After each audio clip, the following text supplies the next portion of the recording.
우리는 배고픔을 잘 참지 못하지요. 예전에 제가 청년부 사역을 할 때 청년들과 함께 인도네시아로 단기 선교를 간 적이 있습니다. 청년 30명이 그 인도네시아에서 이동을 하고 식사를 하고 사역을 하는 것이 그렇게 쉽지는 않았어요.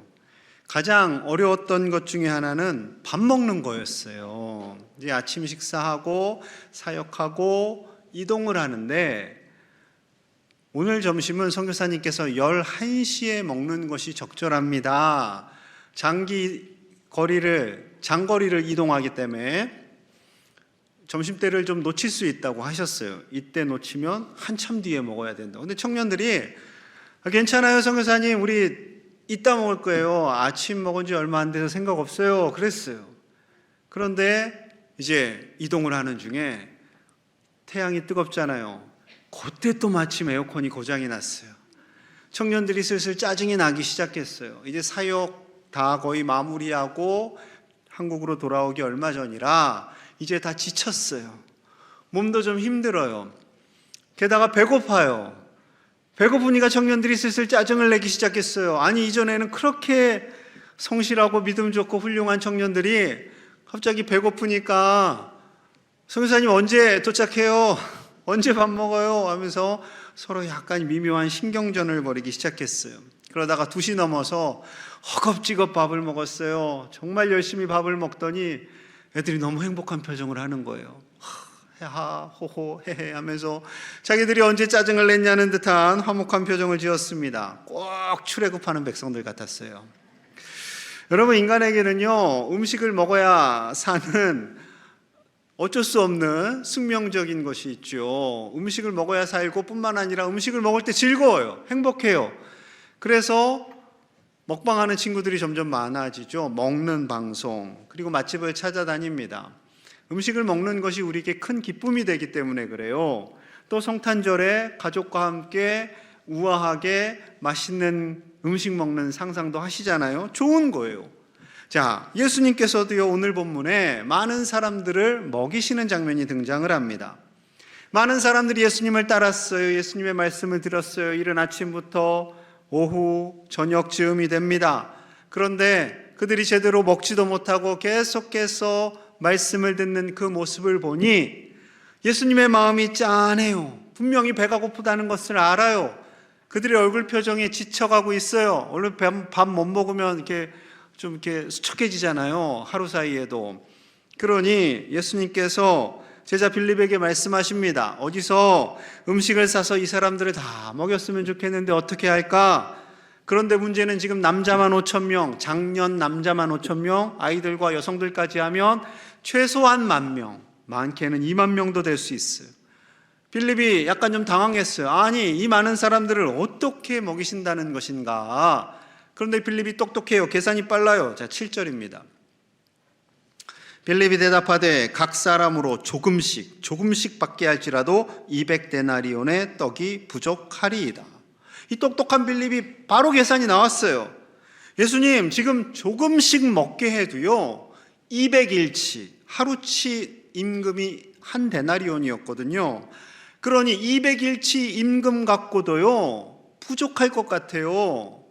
그 당시에 임금이 얼마 안 됐으니까 오늘날은 5만 원으로 쳐도 5만 곱하기 200은 1,000만 원 딱 나오잖아요. 1,000만 원 갖고도 예수님 안 돼요. 안 돼. 불가능해요. 지금 이것으로 어떻게 이 사람들 다 먹이신다는 거예요? 예수님이 그걸 모르겠어요? 당연히 아시죠. 아심에도 불구하고 같은 내용을 담고 있는 마태복음 14장에서는 너희가 먹을 것을 줘라 그러세요. 아니, 예수님도 너무하시지. 제자들이 무슨 돈이 있다고.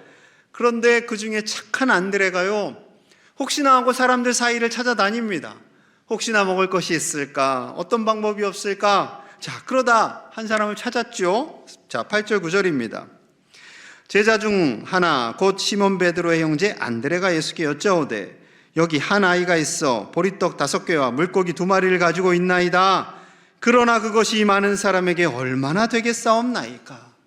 안드레가 참 순수한 영혼을 가지고 있어요. 음식을 가진 사람을 찾다가 이 어린아이를 발견했어요. 이 아이가 예수님께 드릴 도시락을 싸온 건지 자기 먹을 도시락인지는 정확하게는 모르겠어요. 보리떡 조그만 거 5개, 그리고 작은 물고기 2마리, 이것을 아이가 안드레에게 준 거죠. 그리고 이 안드레는 받아서 예수님께 왔어요. 자기가 생각해도 이성과 상식이 맞질 않아요. 만약에 저라면, 안드레, 참 성의는 귀하다. 그런데 지금 몇 명이 앉아있니? 이게 상식적으로 가능해? 라고 하는 거는 저의 믿음. 그런데 예수님께서는 아시지요. 이 작은 보리떡 5개와 물고기 2마리로 어떤 일을 하실 것을 주님은 아십니다. 작은 능력으로 놀라운 일을 하실 것을 보여주시는 거죠. 자, 11절 같이 봅니다. 11절 시작.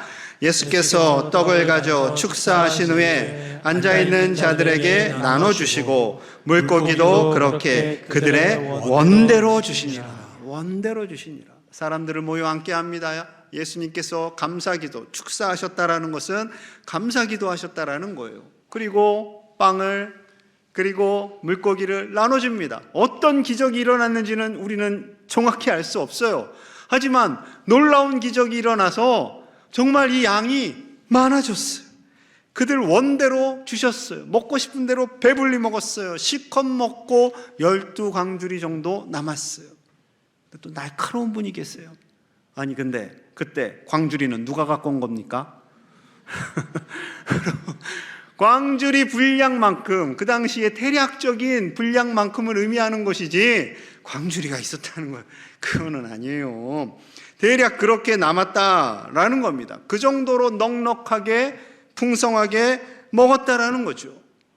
그들이 배불리 먹었어요. 그러자 그들의 눈이요 희둥그레졌어요. 이 작은 떡 5개와 물고기 2마리로 이 많은 사람들을 먹이다니 어떻게 이런 일이 일어날 수 있는가? 이전까지 이런 지도자는 없었다. 이분은 선지자인가? 이분은 누구인가? 자, 그러다가 반응해요. 14절 15절입니다.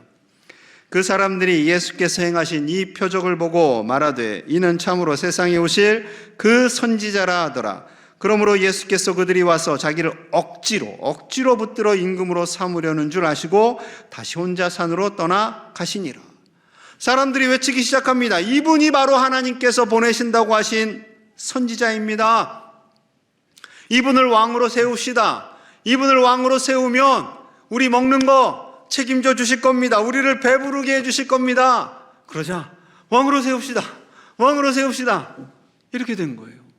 예수님께서 혼자 피하십니다.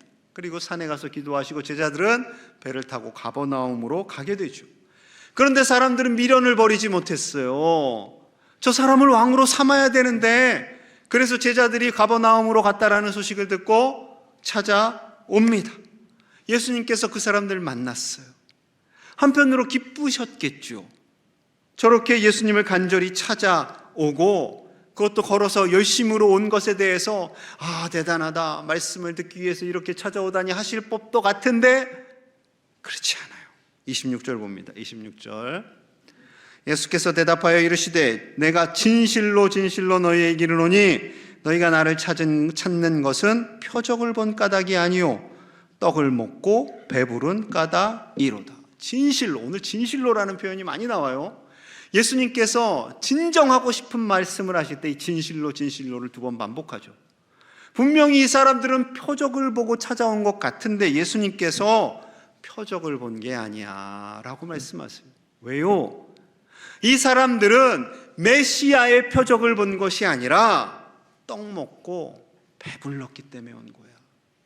즉 예수님께서 이들에게 먹는 것을, 먹고 사는 문제를 책임져 줄 것을 의지하고 기대하고 온 거라는 거예요. 예수님을 왕으로 세우면 우리 먹고 사는 문제 이제는 고생 끝, 행복 시작이야, 이거 기대했다라는 거예요. 나쁜 것은 아니에요.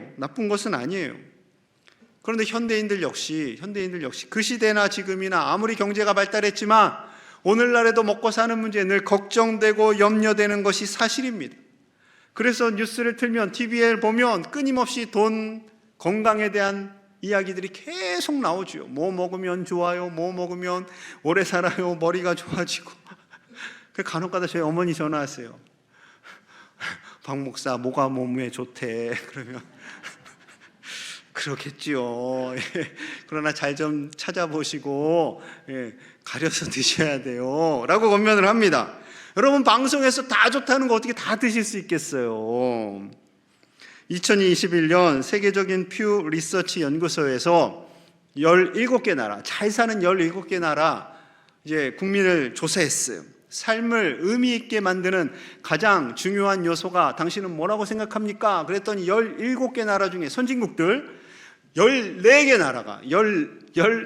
나라가 가족이라고 대답했어요. 가족. 우리는 가족이 있어야 합니다. 가족이 있어야 행복합니다. 가족에 있어야 삶의 의미가 있어요. 우리나라 1등은 무엇이었을까요? 자, 보시죠. 자, 맨 위에가 대한민국이에요. 뭔가 글자가 다 보이세요? 물질적 풍요. 자, 돈이라는 거죠, 돈. 그런데 파란 박스 친 다른 나라들은 가족. 그래요. 우리나라는 돈이 1등, 2등이 건강, 3등이 그때 가족이 나오는 거예요. 선진국들은 가족이 압도적이었고요. 두 번째가 직업, 그리고 물질적인 풍요가 좀 나왔고, 3등에 친구, 건강, 직업, 물질적인 풍요가 골고루 있었습니다. 여러분, 우리나라가 어떤 나라인가요? 동방예의지고 가족과 함께 사는 것이 행복한 나라였고요. 부모님을 잘 공경하고 효도하는 것이 최고의 미덕인 나라였습니다. 그런데 어떻게 우리나라 1등이 돈이 되었을까? 곰곰이 생각해 봤어요. 이걸 좀 이렇게 좋게 좀 생각해 보고 싶었어요. 우리나라에서 살기 참 힘들잖아요. 아파트 값도 오르고 청년들 취업도 안 되고 그러다 보니 경제가 계속 어렵다고 하니 어떻게 해요? 돈이 필요하지. 돈이 필요해. 돈을 벌려면 어떻게 우리의 몸이 돼야 돼요? 건강해야지. 그러니 두 번째, 건강해서 누구를 섬겨요? 가족을 섬겨야죠. 우리나라 사람들이 참 똑똑해요. 돈 벌어서 건강하고 그 다음에 가족을 먹여 살리고, 참 우리 현실적인 지혜로운 백성들입니다. 여러분, 이 시대를 살고 있는 우리에게 예수님 오시면 뭐라 하실까요? 참 짠하실 것 같아요. 참 열심히 살잖아요. 우리 어릴 적부터 정말 열심히 공부하잖아요. 그 다른 어느 나라들보다 많이 일을 하잖아요. 돈이 필요하니까. 그러니 건강해야 되죠. 이 시대를 살고 있는 우리에게 주님 이렇게 말씀하십니다. 27절 우리 같이 볼게요. 시작. 썩을 양식을 위하여 일하지 말고 영생하도록 있는 양식을 위하여 하라. 이 양식은 인자가 너희에게 주리니 인자는 아버지 하나님께서 인치신 자니라. 아멘. 어쩌면 우리 이 시대 사람들이 별로 좋아하지 않는 말씀이에요. 썩을 양식. 돈과 건강은 곧 썩고 아무리 길게 가지고 있어봐야 100년 정도지요. 그러나 썩게 돼요. 필요 없게 돼요. 그렇기 때문에 영생하도록 하는 양식을 위하여 살라라고 말씀하세요. 그럼 영생하는 양식은 누가 주나요? 인자가, 예수님께서 주신다라고 말씀하고 있습니다. 영생하도록 하는 양식, 그것이 너무나 중요하다라는 거예요. 그럼 또 우리는 할 말이 있겠죠. 아니, 그럼 이 땅에서 우리가 사는 날들 동안은 먹고 사는 문제는 별로 중요하지 않다는 말씀입니까? 그 질문이 바로 나와요. 이스라엘 백성들도 똑같았겠죠. 그래서 하나님께서요, 만나를 생각나게 하십니다. 자, 31절이에요. 31절. 기록된 바 하늘에서 그들에게 떡을 주어 먹게 하였다 함과 같이 우리 조상들은 광야에서 만나를 먹었나이다. 우리 조상들은 광야에서 만나를 먹었어요. 만나 필요합니다. 먹는 거 필요합니다. 주님이 아시죠? 그 만나를 누가 주셨어요? 하늘에서. 여러분, 출애굽하는 40년 동안 굶어 죽은 사람이 한 사람도 없어요. 물론 특별하게 나 먹기 싫어, 지겨워, 먹기 싫어 하다가 쓰러져서 가신 분은 있었을까요? 제가 볼 때는 없었을 것 같아. 그러나 불순종해서 돌아가신 분들은 많이 계셨어요. 여러분, 그 양식 어디서 왔다고요? 하늘에서. 왜 이렇게 말씀하셨을까요? 하늘에서 우리의 필요, 우리의 먹는 것, 우리의 입으로 살아야 할 집 하나님께서 주신다라는 거죠. 하나님의 선물이라는 겁니다. 하나님께서 이 땅에 사는 우리 백성들의 그 필요를 아신다라는 거예요. 하나님의 자녀들 어떻게 먹지 않고 살겠어요? 어떻게 입지 않고 살겠어요? 어떻게 거할 처소가 없을 수 있겠어요? 있어야죠. 그런데 정말 하나님이 주고 싶어 하시는 참떡이 있어요. 자, 32절 33절입니다. 예수께서 이르시되 내가 진실로 너희에게 이르노니 모세가 하늘에서 너희에게 하늘로부터 떡을 준 것이 아니라 내 아버지께서 너희에게 하늘로부터 참떡을 주시나니. 33절 같이요, 시작. 하나님의 떡은 하늘에서 내려 세상에 생명을 주는 것이니라. 아멘. 우리 하나님 아버지께서 주시는 떡은 참떡, 진짜 떡. 그리고 그 떡을 하늘에서 내려주셔서 우리에게 생명을 주시는 거예요. 생명을. 이 땅에서와 영원히 사는 생명, 그 생명이 너무나도 소중하기에 그 참떡을 우리에게 주신다라고 말씀합니다. 그러자 이스라엘 백성도 눈이 커졌어요. 그런 떡이 있어요? 그 떡 그럼 주세요. 좀 줘보세요. 지금 당장 주세요. 예수님께서 말씀하십니다. 35절. 예수께서 이르시되 나는 생명의 떡이니 내게 오는 자는 결코 줄이지 아니할 터이요 나를 믿는 자는 영원히 목마르지 아니하리라. 아멘. 그 참떡이 누구라는 거예요? 무엇이라는 거예요? 나, 예수님. 예수님이 참떡이에요. 예수님이 생명의 떡이에요. 예수님을 어떻게 먹어요? 믿음으로 먹어요. 믿음으로. 그래서 말씀이신 예수님을 믿는 자는 영원히 목마르지 않게 돼, 영원히 배고프지 않게 돼 라고 말씀하시는 거죠. 여러분, 말씀이신 그 예수님의 말씀을 우리가 보고 듣고 가슴에 새기는 것이 바로 예수님을 먹는 거예요. 그리고 예수님을 믿을 때 우리 안에 영원한 생명이 일어나고 이 땅에서와 영원히 하나님과 더불어 살게 될 줄로 믿습니다. 그런데 제자들이요, 주변에 있는 사람들조차도 대체 무슨 말을 하는 거야? 무슨 자기가 하늘에서 온 떡이라는 거야? 내가 저기 아버지를 아는데 요셉이잖아, 요셉. 아버지 요셉인데 무슨 하늘에서 내려왔다는 거야? 저 녀석이 아버지를 잊은 거야 하면서 막 수근수근 합니다. 답답하신 예수님께서 다시 한번 반복하세요. 47절, 48절 우리 같이 봅니다. 시작. 진실로 너희에게 이르노니 믿는 자는 영생을 가졌나니 내가 곧 생명의 떡이니라. 아멘. 다시 한번 진실로 정말로 당신들에게 권면합니다. 나를 믿는 자가 영생을 얻어요. 내가 바로 생명의 떡이에요. 오늘 요한복음 6장은요, 예수님이 계속 반복하시는 거예요. 나를 좀 믿으라는 거죠. 믿으라는 거예요. 그런데 안 믿어요. 그저 먹고 사는 거나 좀 책임져 주세요. 눈에 보이는 것 좀 주세요. 그들의 마음은 그거예요. 예수님이 답답하셨어요. 그래서요, 좀 노골적으로 말씀하세요. 53절. 예수께서 이르시되 내가 진실로 너희에게 이르노니 인자의 살을 먹지 아니하고 인자의 피를 마시지 아니하면 너희 속에 생명이 없느니라. 인자의 살, 예수님의 살을 먹지 않고 인자의 피를 마시지 아니하면, 그럼 어떻게 해요? 예수님을 죽여서 살을 뜯어먹고 피를 쪽쪽 빨아먹어요. 그 말씀인가요?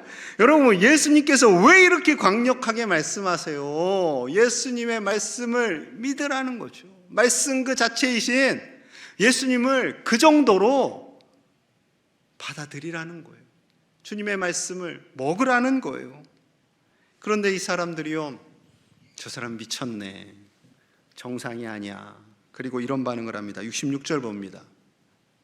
그때 그의 제자 중에서 많은 사람이 떠나가고 다시 그와 함께 다니지 아니하더라. 그냥 무리들이 아니에요. 예수님을 따랐던 제자들 중에 12제자 외에 또 다른 제자들이 있었어요. 그들도 떠났어요. 그리고 예수님과 다시는 함께하지 않습니다. 왜요? 그저 예수님이 자신들의 배 부르게 해주면 그것으로 만족하고 그것을 기대했는데, 갑자기 예수님이 하늘로부터 온 참떡이다, 예수님을 통해서 생명이 일어난다, 나를 먹으라 하니 정신이 이상한 사람이네 하고 떠나간 거죠. 안타깝게도 예수님이 왜 오셨는지, 예수님이 누구인지 이들은 온전히 알 수 없었던 거죠. 성탄절이 되었는데 왜 기뻐해야 할지, 왜 행복해야 할지 온전히 알지 못했다라는 겁니다. 정현종님의 시 방문객이라는 시가 있습니다. 우리 함께 이 내용을 음미하면서 읽어볼게요. 시작. 사람이 온다는 건 실은 어마어마한 일이다. 그는 그의 과거와 현재와 그리고 그의 미래와 함께 오기 때문이다. 한 사람의 일생이 오기 때문이다. 한 사람이 내게 와요. 짝을 지으셨어요. 아내를, 남편을 주셨어요. 그 한 사람이 오는 건요, 어마어마한 일. 어마어마한 일. 이것을 예수님께 적용해 보면요, 예수님이 우리 안에 온다라는 것, 신이, 성자 하나님께서 인간이 되어 우리에게 오셨다라는 것은요, 어마어마한 일이죠. 상상하기도 힘든 일이죠. 그분의 과거와 현재 그리고 미래 영원히 우리에게 오는 겁니다. 그리고 우리를 구원하시기 때문이죠. 그래서 예수님이 이 땅에 오셨다라는 것은요, 우리의 머리로는 다 이해가 되지 않는 엄청난 사건이죠. 엄청난 사건이에요. 그 사건을 알고 이 자리에 온 여러분들 복되신 줄로 믿습니다. 그런데 하나님께서 더 원하시는 것은요, 이 세상의 떡에 매이지 않고 썩지 않는 떡을 바라보며 살라라고 말씀하고 계십니다. 그래서 40절 하나님 아버지의 뜻이 무엇인지 우리에게 말씀하세요. 자, 봅니다. 40절. 내 아버지의 뜻은, 하나님 아버지의 뜻은 아들을 보고 믿는 자마다 영생을 얻는 이것이니 마지막 날에 내가 이를 다시 살리리라 하시니라. 하나님 아버지의 뜻은 아들이신 예수 그리스도를 우리가 다 믿고 영생을 얻는 거예요. 한 사람도 예외 없이 음식을 먹잖아요. 그것처럼 예수님을 먹으라는 거죠. 예수님을 믿으라는 거죠. 그런데 하나님께서 자유의지를 주셔가지고 예수님을 거부하는 사람도 있고 배척하는 사람도 있습니다. 여러분, 예수님을 참떡으로 알고 믿고 이 자리에 함께한 우리 제1의 가족들에게 하나님께서 크신 은총을 부어주실 줄로 믿습니다. 하나님께서 우리의 필요를 아시기 때문에 오병이어의 기적을 일으키신 거예요. 아무리 작은 떡으로도 먹이시는 하나님, 만나로 먹이시는 하나님, 그리고 영원한 생명을 주시는 그 하나님, 그 하나님께서 주신 놀라운 최고의 선물이 바로 예수 그리스도이심을, 영원히 썩지 않는 양식이신 예수 그리스도, 그분으로 인해서 우리의 생명이 살아나고 이 땅에서와 영원히 사는 것을 하나님이 우리에게 선물로 주신 겁니다. 왜 하나님은 우리를 그렇게 영원히 살게 하고 싶으실까요? 이 땅에서가 아니에요. 여러분, 영원히 산다라는 것을 그냥 이 땅에서 벽에 못 칠할 때까지 그냥 살려고 애쓰는 그런 추잡스러운 그런 게 아니에요. 그런 게 아니라 우리가 하나님의 나라 바로 바라보면서 우아하게 사는 거예요. 천국 백성으로 이 땅에서 먹을 것과 입을 것에 필요를 채워주시는 분도 하나님을 바라보며 담대하게 믿음으로 사는 사람들을 기뻐하십니다. 우리 모두가 그런 믿음의 백성들 되어서 영원한 하나님의 나라를 소망하며 참떡이신 예수님을 가슴에 새기고 사시는 저와 여러분들 되시기를 간절히 축복합니다. 우리 함께 마음을 모아서 기도하겠습니다. 하나님, 감사합니다. 참떡이신 예수님, 우리에게 생명을 주시는 예수님을 보내주셔서 감사합니다. 이 땅에서와 영원히 예수님의 그 말씀을 가슴에 새기고 예수님을 내 안에 모시고 살아가는 제1의 가족들이 다 되게 하여 주시옵소서. 썩어질 양식에 연연하며 마음 쓰고 지치고 모든 상처와 아픔 속에 살아가는 것이 아니라 이러한 것들은 하나님께서 채우심을 믿고 담대한 믿음으로 살아가는 우리 제1의 가족들과 그 모든 주님의 백성들이 다 되도록 축복하여 주시옵소서. 예수님 이름 받들어 간절히 기도하옵나이다. 아멘.